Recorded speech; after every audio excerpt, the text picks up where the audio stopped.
Dear students, welcome back to NPTEL online certification course on analog electronic circuits.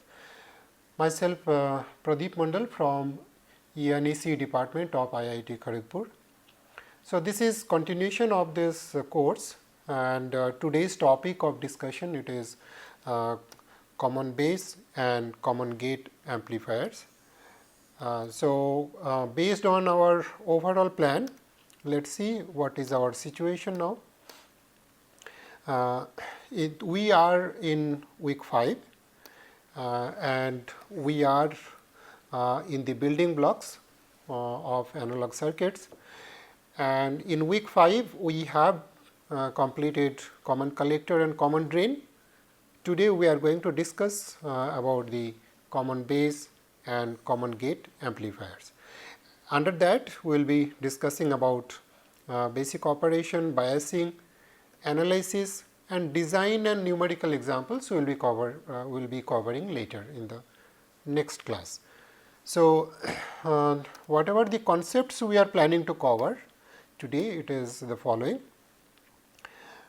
We shall start with the motivation of going for this new configuration called common base and common gate amplifiers, specifically for BJT and MOS based amplifiers. Then we will be talking about the basic operation of these two configurations. In fact, common base and common gate, they are, I should say, similar kind of configuration. Common base is using BJT, and on the other hand, common gate it is MOSFET transistors. So, after the basic operation, we will be going for a biasing of these two configurations, and then we will go a little detail of small signal analysis to find the following important performance matrices, namely the voltage gain, input impedance, output impedance, and then we will also see the current gain. Now, coming to the motivation of these two new configurations, as we have discussed already about the common emitter and common source amplifier, followed by common collector and then common drain. Now, we are entering into the third configurations. So, let us see what is the basic motivation, as I said. So,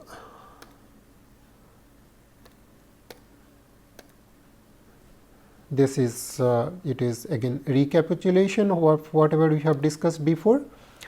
To start with the motivation, you may recall that common emitter and common emitter cascaded, it is having some cascading effect, namely the output impedance of the previous stage and the input impedance of the subsequent stages, they are creating potential division. As a result, we already have seen that due to this interaction, what you call it is loading effect. Due to the loading effect, it degrades the overall gain starting from the primary input to primary output if you directly connect this one. It also affects the upper cutoff frequency or the bandwidth of the circuit, mainly because the output impedance of the previous stage and then input capacitors of the subsequent stage, they are forming a pole. So, as a result, this additional pole it may restrict the bandwidth of the amplifier. So, what we have seen in the previous class, particularly for common collector configuration, what we said that if you put a common collector stage here, it helps to improve the circuit performance. In fact, it is similar for the MOS counterpart, namely if we have two common collector common source amplifier cascaded together. Here also the loading effect at this point, namely the output impedance of the first stage and the input capacitance of the second stage. In fact, input impedance also, they are creating the loading effect. And again here also the solution it is we have to put a buffer, and for MOS based circuit or buffer, it is common drain, and here we said common collector. And in these two cases, what you have seen here, it is the signal here, it is in the form of voltage. So, I should say for voltage mode of operation, the buffer implementation, it is either it is done by common collector or common drain. So, likewise, if the signal, if we consider here it is in the form of current, then also we will be seeing that there will be some performance degradation. To overcome the performance degradation, we may require a buffer, suitable buffer, which is current mode buffer. So, coming to what may be the implementation of the current mode buffer, it is for BJT, it is common base, and for MOS it is common gate. So, I should say that these two circuits, namely the common base, this is working as buffer for current mode operation, and so this is buffer for BJT and this is for the MOS based. So, both the common base and common gate, essential requirement is it is working as a buffer.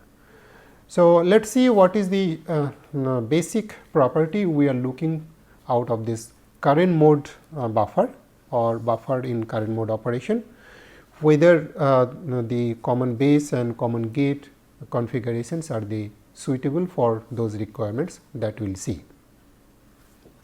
So, what we have summarized here, it is the previous discussion, it is summarized that for voltage mode operation, whatever the buffer we are looking for, the basic property we have seen that the input resistance or input impedance should be high, output resistance of the buffer should be as small as possible, and the voltage attenuation offered by this buffer should be as low as possible, or you can say that voltage gain should not be much lower than 1, and these requirements are getting fulfilled by common collector and common drain configuration that we have discussed in our previous year's discussion. Now, the counterpart of the amplifier in the current domain, so that is what we will see, that the buffer in current mode operation, the requirement here it will be complementary in nature. So, let us see what is the requirement there. So, this is the current mode buffer requirements, it is enlisted in this part. So, this is the current mode buffer. This is for our reference, we are keeping the voltage mode. So, this is, I should say, voltage mode buffer. And if you see, if you compare the features of these two kinds of buffers, one is voltage mode, another is current mode. For voltage mode buffer, output impedance should be as low as possible. For current mode, output resistance should be as high as possible. So, likewise, if you see the input impedance, the requirements are complementary. So, for voltage mode, the input resistance should be as high as possible, whereas for current mode buffer, the input resistance should be as low as possible. And of course, since it is in voltage mode operation, we require the voltage attenuation should be as low as possible, whereas for this case the current attenuation should be as low as possible. So, this requirement, as I said, it is getting fulfilled by common collector and or common drain configuration. Likewise, this set of requirement, it is getting fulfilled by common base or common gate configuration. Common base is the BJT version and common gate it is the MOS transistor version. So, that gives us the motivation why we are going for this new configuration, namely the common base or common gate configuration. So, let us see the basic operation in the next slide. So, the basic operation it is I am keeping both the common base as well as common gate simultaneously, because they do have a lot of similarities. So, the analysis can be shared across these two configurations. So, let us see the basic operation. If I consider the ideal bias situation, of course, the input here it is the emitter. So, this is the input node, and the output it is at the we are collecting from the collector. And for the time being we know that its basic purpose it is buffer in current mode amplification, but for the time being let we keep our mind flexible. This circuit can also be used for voltage mode operation.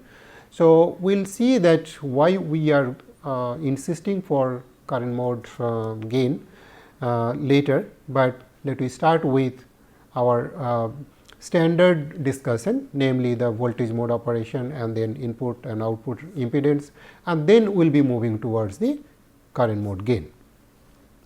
So, coming to the basic operation with ideal bias, at the emitter of this BJT, we require some biasing arrangement, so that the DC current need to be supported. At the base we require a DC voltage. In fact, we want this node should be, the base node should be AC ground. So, if it is DC voltage, it is with a 0 resistance, it is fine.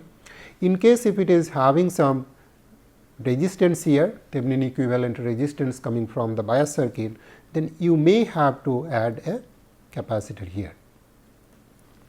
But whatever it is, signal wise we want the signal at the base should be quote and unquote 0.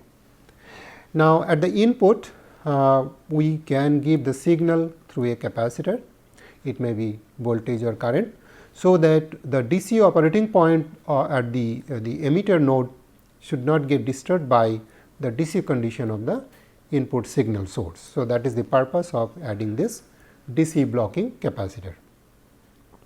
So, the emitter we are giving a signal, and as I said that at the output we are observing the signal either in voltage or current mode. Now, to keep the collector node at high impedance, we require a good bias here. So, again this bias, purpose of this bias it is to provide the DC current. Now, these two conductances, finite conductances, theoretically we are not looking for it, but it may be coming from practical implementation. So, I should say ideally this is good enough and this is good enough, and then we are feeding the signal at the source, and then we are observing the output at the collector. So, if you see the signal at the source, I should not say source, this is the emitter rather. At the emitter node, if you see the voltage wise with respect to time, what we are expecting is that we are giving a signal like this, and this signal it is such that the voltage, base to emitter voltage, it is not taking the transistor into cutoff region. On the other hand, whenever we are applying the voltage at the emitter, what we are expecting at the collector node, it is the signal coming. In fact, the signal it is coming in phase. So, whenever the input it is rising, the corresponding output here also it is rising. So, this is the output and this is the corresponding input. So, why it is happening? Let us see. If the input at the emitter node, the voltage it is rising, keeping the base voltage constant DC, then VBE it is reducing. So, the collector current it is getting reduced. So, if the collector current is getting reduced, then drop across this resistance it will decrease. So, the voltage it will increase. So, in terms of voltage, if I see input to output voltage, it is having a nice linear relationship, and most important thing is that they are in phase. Hopefully, in voltage we are getting a good amplification. In fact, later we will see that it is having very good gain, this common base configuration, particularly in voltage mode of operation. So, you may be excited by seeing this, you may be thinking that then common base, why not it can be used as the voltage as a voltage amplifier. We will see its limitation, but yes, if we have idealistic situation, yes, it can be used as a voltage amplifier. The major problem starts when you consider the finite source resistance R s, and then if I consider input resistance of this circuit. Okay. I am just giving the hint of the main problem, but anyway we are going to cover in detail later. Now, similar thing it is happening for the common gate circuit. So, for common gate again we require these two biases, current biases. They are providing DC support and DC current support, and then we are feeding the signal at the source node of the MOS transistor. Gate node we are keeping at a DC voltage, AC wise it is ground, and at the output we are collecting at the drain node. So, since this is common, so we call it is common gate. So, likewise here also, since the base it is common, we call it is common base. So, here again if we feed the signal through this DC decoupling capacitor at the source, the signal at the source it should be such that the transistor should not enter into the cutoff region. So, assuming that condition is getting satisfied, the voltage here at the input node or at the source node it is having say sinusoidal form like this, and the corresponding output at the drain node.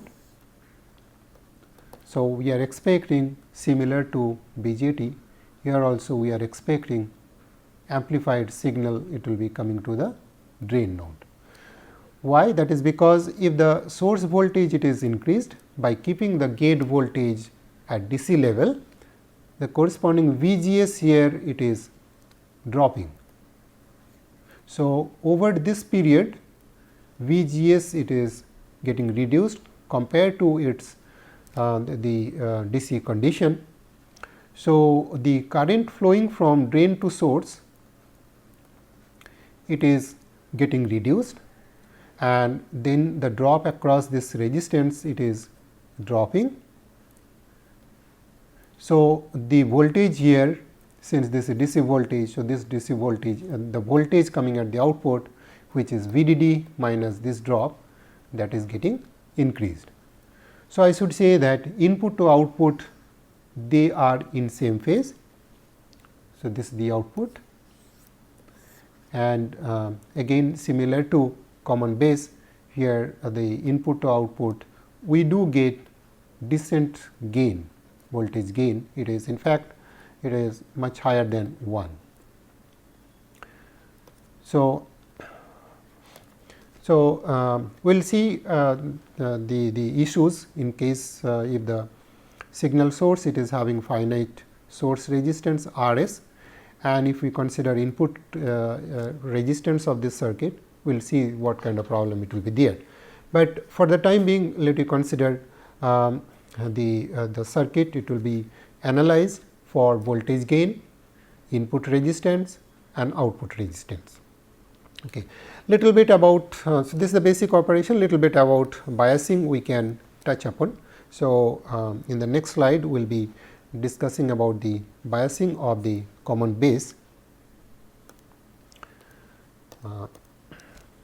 Yeah. So, biasing of the common base amplifier. Here how do you practically make this bias? Suppose we do have the BJT, main BJT is here, and here either we can put another transistor, say NPN transistor having a meaningful bias at its base. So, based on the supply voltage here and then RB, it produces a base current, and then after multiplying with beta of this transistor, we are getting the corresponding collector current. So, this collector current, it is working as emitter current of the main transistor here. So, implementation of this circuit, it may be like this. In fact, this kind of arrangement, it is good, because output impedance of this circuit looking into the collector of the second transistor here, it is R naught, which is quite high. So, this is high. So, that gives us a good current source, which we are looking for biasing this transistor at the emitter. So, likewise at the collector side, either maybe we can put PNP transistor with a meaningful bias here. So, we can have VDD here, and then we can have another resistor there. Let me call this is R2, RB2, RB1 here. So, this transistor again based on its base current, and after multiplying with its own beta, it provides the collector current, which is useful for this transistor, main transistor, for the biasing at the collector terminal. So, ideally speaking, this kind of biases are desirable, but even if we do not have this bias circuit, even if you have simple bias in the sense instead of the active device, even if you have say passive element, that may be good enough. Even here also we can put a passive element, and in between we can have the corresponding main transistor. So, I should say this is a simple biasing scheme of the common base circuit. Now, at the base node, on the other hand, we are looking for a DC voltage here. So, to have a DC voltage there, we require appropriate potential divider, which may generate a DC voltage different from the main supply VDD to some intermediate voltage based on this potential division here. Let me call this is R A and R B. We can generate a voltage here. So, this voltage it is VDD multiplied by R B divided by R A plus R B. And then Thevenin equivalent resistance of this bias circuit, if I consider this the bias circuit. So, if I call this is Thevenin equivalent resistance RTH, from the network analysis you may recall that Thevenin equivalent resistance is R A coming in parallel with R B. Now, if we have some finite resistance here, it is always better to take this node to AC ground. So, we can simply put a DC decoupling capacitor, or I should say it is a capacitor which ensures that no signal it is practically no signal it is there. So, here also we can put a capacitor here. So, similar kind of things we can do here also for the simple biasing scheme. So, we can have R A and R B. So, whatever we do model wise, if we say that this is R 1 and this is R 2. So, directly we can say that this resistance it is R 2 and this is R 1 and this current is 0, this current is 0 for this simple biasing scheme. On the other hand, if we have say active biasing scheme, namely this one. So, you may say that this resistance it is R naught of this transistor, say Q 1, and or rather let me call this is Q 2 and no, that will be confusing. So, let me call this is Q 1, no problem. Q 1 and this is Q 2. And so, here we may call this is R O 1, that is the R O 1 of this Q 1, and this resistance is R O of the second transistor, and whatever the DC current we do have here without considering the early voltage, whatever the DC current we do have, that gives the non-zero value of this I bias 1. So, likewise this DC current it is giving us the I bias 2. Okay. So, in summary we can say that the practical circuit is given here that can be translated into this idealistic situation. Whenever we will be talking about the numerical examples, we will be discussing little more about how to decide the biasing and all, but for the analysis point of view, particularly to find the input resistance and output resistance and voltage gain and current gain, we may use this biasing scheme, simplistic or model of the biasing scheme, and that may be good enough to get the information about the characteristic of the common base amplifier. So, similar to the common base, we can have biasing scheme for common gate, and there also we will be having these 3 terminal biasing arrangement, and of course, after that we can feed the signal here. The signal can be either in voltage form or current form. So, that will be discussed later. So, the biasing scheme of the common gate, on the other hand, here we are having the main transistor. So, we do have the main transistor,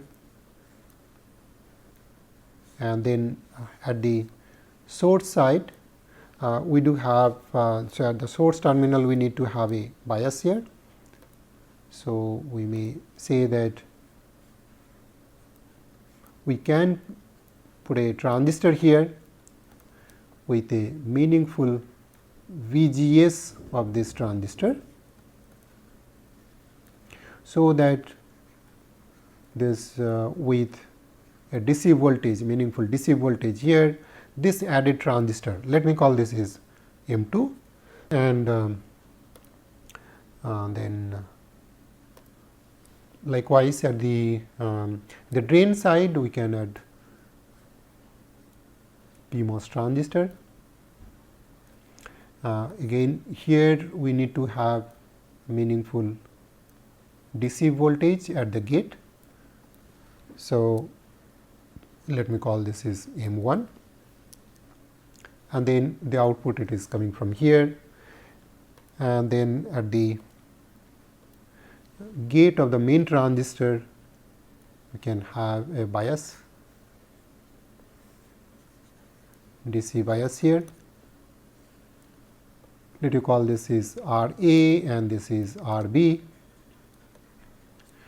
So, that the VDD here it gives us a DC voltage here, which is R B VDD divided by R A plus R B.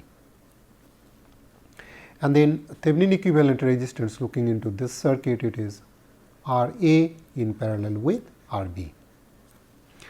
So, we may add a capacitor here to avoid the consequences of this finite resistance of the bias here. And here the transistor 2, it provides the good biasing scheme here. So, the DC current here, without considering the lambda effect, whatever the DC current we do have, that gives the I bias 2, and then RDS of this transistor, RDS 2, it is giving us the corresponding finite conductance of this bias circuit.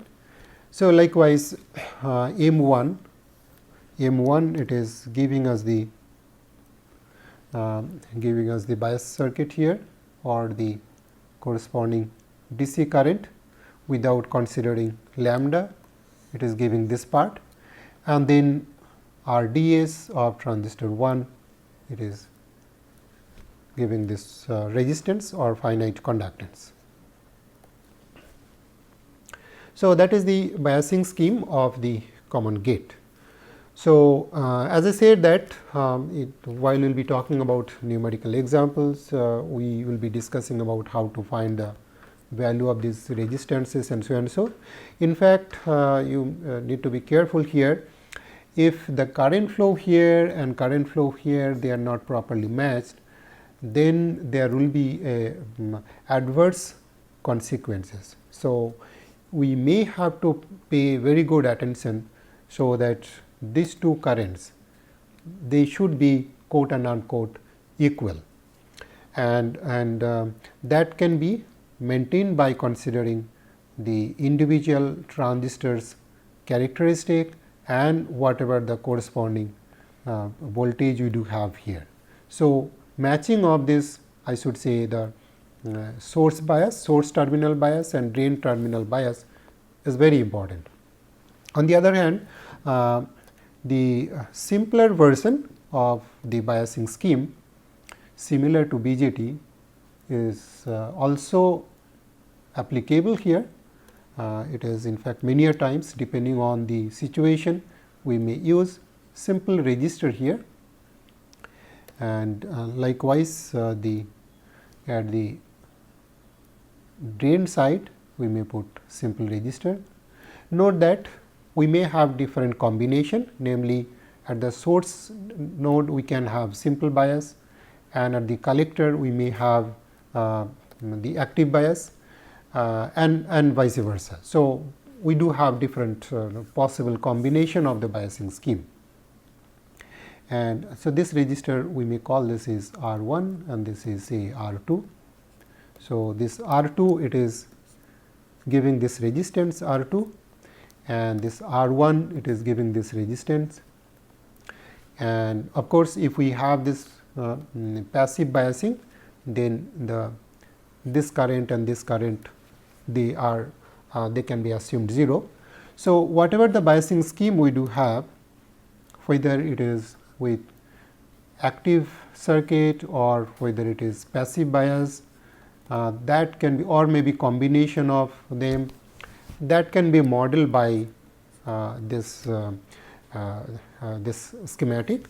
So, for our the circuit analysis, small signal circuit analysis, we may not be going to the detailed circuit here, rather we may use this simplistic biasing scheme, and then we will be going for the corresponding analysis. Only thing is that you have to keep in mind that we need to consider these two elements, either R1 or RDS1 or R2 or RDS2.